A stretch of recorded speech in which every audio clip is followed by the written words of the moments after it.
Mahalagang paalala, ang lahat ng mga balitang aking inihahayag ay hindi sa akin mismo nanggaling. Ito ay galing sa mga source ng Aldab Nation sa iba't ibang social media platform. Ako ay tagapaghatid lamang at nagbibigay ng komento. Magandang araw mga Aldab Nation! May panibago na naman po akong update para sa inyong lahat.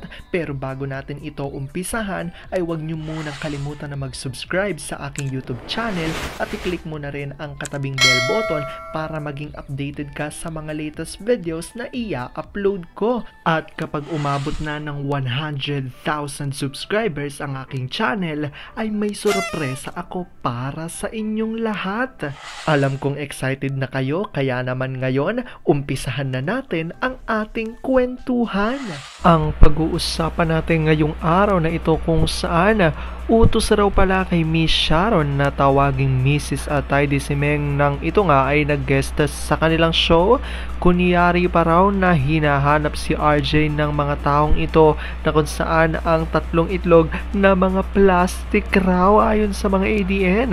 Kung ganon, grabe naman ang mga ginagawa nila kay RJ. Ano nga ba ito? Gaano ito katotoo? At may sapat nga bang ebidensya ang makakapagpatunay rito? Wala alam kung gusto niya na yung malaman, pero bago ho yan ay bibitinin ko muna kayo ng kaunting-kaunti lamang kung saan magbasa muna tayo ng mga nakakatuwang post ni My name is Theo01 sa Twitter. Kaya naman wag na natin patagalin pa. Sabi niya sa kanyang tweet, "Tama na muna ang walang hanggang celebration, mister. Hayaan mo muna makarecover si NDCM sa pananakit ng balakang niya at sa buong katawan.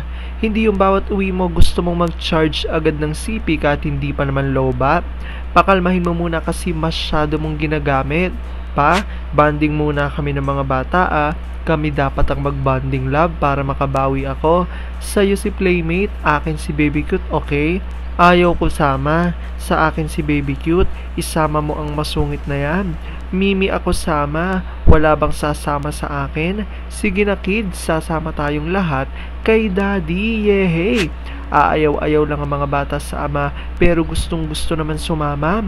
Alam kasi nila na kahit anong gawin nila, mahal na mahal sila nito. Lahat ng gusto nilang binigay ng ama, sumaya lang sila. Kung pwede nang dalhin sa bahay ang buong Disneyland, ginawa na ng ama. Sobra-sobrang proteksyon na binibigay, huwag lang maglusan ang mga ito." Alam kong tuwan-tuwa ako kayo sa ating binasa, pero ngayon pag-uusapan na natin ang ating main topic. Oops! Wait lang, saglit lang to. May ipapaalala lang ako para sa mga bago pa lang sa aking channel. Huwag niyong kalimutan na mag-subscribe sa aking YouTube channel at i-click niyo na rin ang notification bell para lagi kayong updated sa mga latest videos na i-upload ko at para maging parte na rin kayo ng aking Fanatics channel family. Well, alam kong super excited na kayo sa ating kwentuhan, kaya naman dumako na tayo sa ating main topic. Gaano nga ba katotoo? Nautos raw pala kay Miss Sharon na tawaging Mrs. Atay Simeng nang ito ay mag-guest sa kanilang show. Kunwari pa raw ang tatlong itlog na hinahanap si RJ ng mga ito, ngunit ito ay mga plastic lamang. Kung ganong, grabe naman ang mga di umano'y ginagawa nila kay RJ. Sino mga ito, gaano ito katotoo, at may sapat nga bang ebidensya makakapagpatunay rito?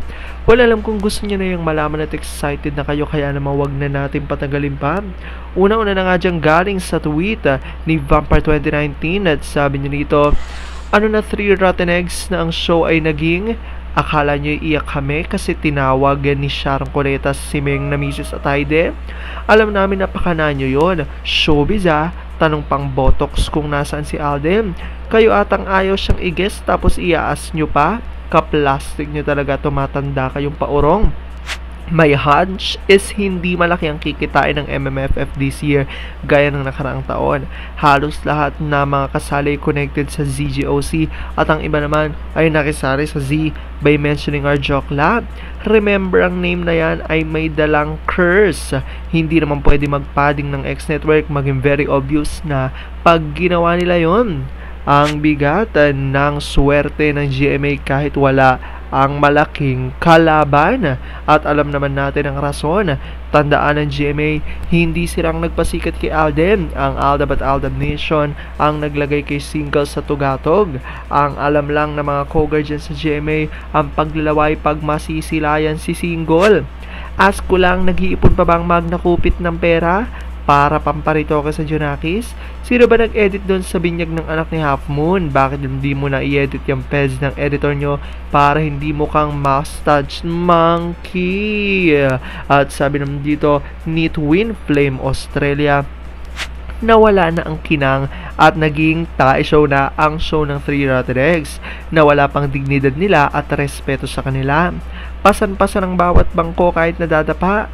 Ika-ika ang lakad at paluhod na. Iyan ang 3 Rotten Eggs. At sabi naman dito ni Gabriela Asayagaya, hindi apektadong ADN fandom sa ginawa ni Apron Cubeta. Binanggit si Baklo sa tae show. Akala ko si Apron Cubeta ay hindi sasali sa Sarsuela. Nagkamali ako. Ang showbiz ang pinakamadumi. Puno ng kasinungalingang kasamaan laban ADN for RFJ fam. Ayan niya ang paniniwala ng mga ADN na ayon sa kanila ang 3 araw na ito di umano ang hindi talaga pumayag para makapag-guest si RJ sa kanilang show at tila utos rin daw ng mga ito na banggitin ni Miss Sharon na ang Mrs. Atayde ayon yan sa mga Aldab Nation. Alam po dahil dito marami sa inyo ang nadismaya sa di umanong mga pangyayari na inilabas ng mga Aldab Nation, pero kahit na ganoon marami pa rin sa inyo mas lalong kumakapit at naninindigan na Aldab nature is real. Pero sabi nga natin na kahit na ano pa man ang maging desisyon ni Aldab at May sa kanilang buhay, karera at buhay pag-ibig, kailangan natin silang suporta at kailangan natin itong tanggapin ng buong buo dahil yun ang kanilang deserve. At yan ang aking update for today's video. Maraming salamat sa panonood at pagtapos sa videong ito. Kung nakapag-subscribe ka na, welcome sa Fanatics Channel family. Kung hindi pa naman, huwag ka nang mahiya. Mag-subscribe ka na. Pindutin mo na yan. I-click mo na rin ang katabing bell button para makatanggap ka ng notification kapag may bagong update para sa iyo. Para naman sa parte na ng aking pamilya, punta lang sa aking channel at i-click ang videos para mapanood mo at malaman mo pa ang mga nakaka-good vibes at nakakakilig na fresh news about Maychard. Muli, ako ho ang inyong lingkod na patuloy na maghahatid ng good vibes every day. Thank you mga Aldab Nation. Ingat!